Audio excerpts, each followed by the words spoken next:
Welcome to my channel easy learnings. మీరు కనుక నా ఛానల్ని ఫస్ట్ టైం విజిట్ చేస్తున్నట్టయితే subscribe to my channel easy learnings.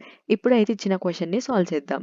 ఇక్కడ ఏమి ఇచ్చారంటే question mark plus 1 question mark plus 2 question mark plus question mark 3 plus question mark 1 is equals to 21 question mark.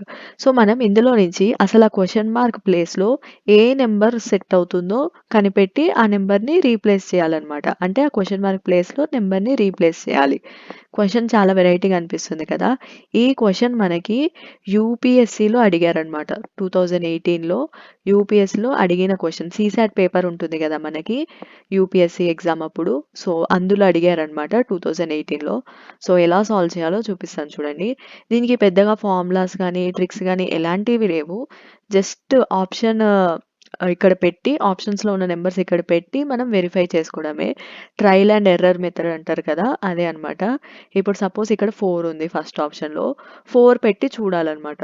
So ఎలా అంటే క్వశ్చన్ మార్క్ ప్లేస్లో 4 పెడదాం. 4 plus 1 question mark ప్లేస్లో 4 అంటే 14 plus 24 plus 43 plus 41 is equals to 214. So ఈ LHS అన్నిటిని కలిపితే మనకి 214 వస్తుందా రావట్లేదా చూసుకోవాలి. సో మనకి ఇవన్నీ యాడ్ చేసినప్పుడు ఎంత వస్తుందంటే 126 వస్తుంది. కానీ మనకి ఎల్హెచ్ఎస్లో 126 వచ్చింది, ఆర్హెచ్ఎస్లో 214 ఉంది.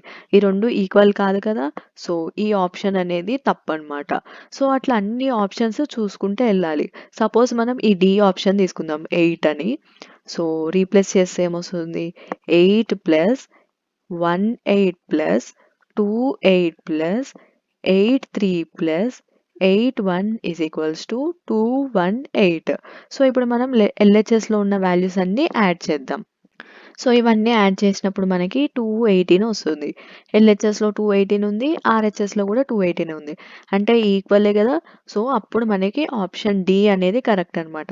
సో ఇలా ఈ ఆప్షన్ వైజ్గా చూసుకుంటూ వెళ్ళాలన్నమాట. దీనికి ట్రిక్స్ అంటే ఏమి లేవు. Just trial and error method use చేసి మనం అన్ని ఆప్షన్స్ వెరిఫై చేసుకుంటూ వెళ్ళిపోవాలి. ప్రాక్టీస్ చేసే కొద్దీ మీకు ఏమంటారు ఫాస్ట్గా చేసేయగలుగుతారు. సో ఇలాంటి క్వశ్చన్స్ మనకి కాంపిటేటివ్ ఎగ్జామ్స్లో చాలా అడుగుతారు. సో ఇలా సాల్వ్ చేసేయండి ఈజీగా. సో మీకు కనుక ఈ వీడియో నచ్చినట్టయితే లైక్ చేయండి, షేర్ చేయండి, సబ్స్క్రైబ్ చేయడం మాత్రం మర్చిపోకండి. మళ్ళీ వేరే మ్యాథ్స్ ప్రాబ్లంతో కలుద్దాం.